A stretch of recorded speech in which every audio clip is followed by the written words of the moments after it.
নমস্কার বন্ধুরা, আইন বাংলা ইউটিউব চ্যানেলে আপনাদের স্বাগত। আজকের ভিডিওতে আমরা নিয়ে এসেছি কী করে আপনি আধার কার্ডে যে অ্যাড্রেস পরিবর্তন বা ঠিকানা পরিবর্তনের জন্য যদি কোনো ডকুমেন্ট না থাকে, তাহলে এই সেলফ ডিক্লারেশন ফর্মটা আপনি কী করে ফিল আপ করবেন, তাই নিয়ে আজকে আমাদের ভিডিওটি প্রথম থেকে শেষ পর্যন্ত দেখতে থাকুন। চ্যানেল সাবস্ক্রাইব করুন, পাশে থাকা বেল আইকনটি প্রেস করবেন।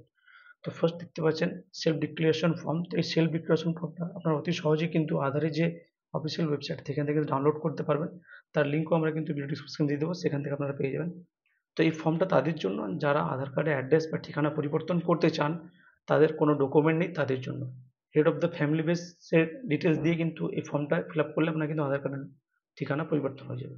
তো এই ফর্মটা কী করে ফিল আপ করবেন, তো ফার্স্ট দেখতে পাচ্ছেন এই ফর্মটা। তো এই ফর্মটা আমি আগে থেকে ফিল আপ করে রেখেছি, যেটা আপনাদের কিন্তু আমি দেখিয়ে দিচ্ছি।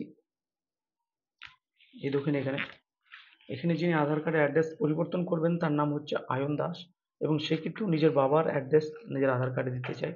তাই ওর বাবার যে পুরো ডিটেলস সেটা কিন্তু প্রথমে দিতে হবে। অর্থাৎ আপনি guardian head of the family বেসে করছেন, তো ফ্যামিলির যে হেড তার কিন্তু নাম এখানে দিতে হবে, এবং ওনার যে অ্যাড্রেস রয়েছে আধার কার্ডের পেছনে লেখা সে পুরো অ্যাড্রেসটা কিন্তু এখানে দিতে হবে, এবং ওনার যে আধার কার্ডে যে নাম্বার সেই নাম্বারটা কিন্তু এখানে দিতে হবে।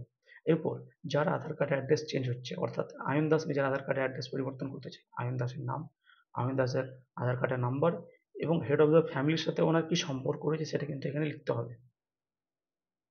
এরপর নিচে চলে আসবো 2 নাম্বার, এখানে দেখতে পাচ্ছেন I agree to share my address in my Aadhaar card, এখানে আবার আয়ন দাসের নাম হবে।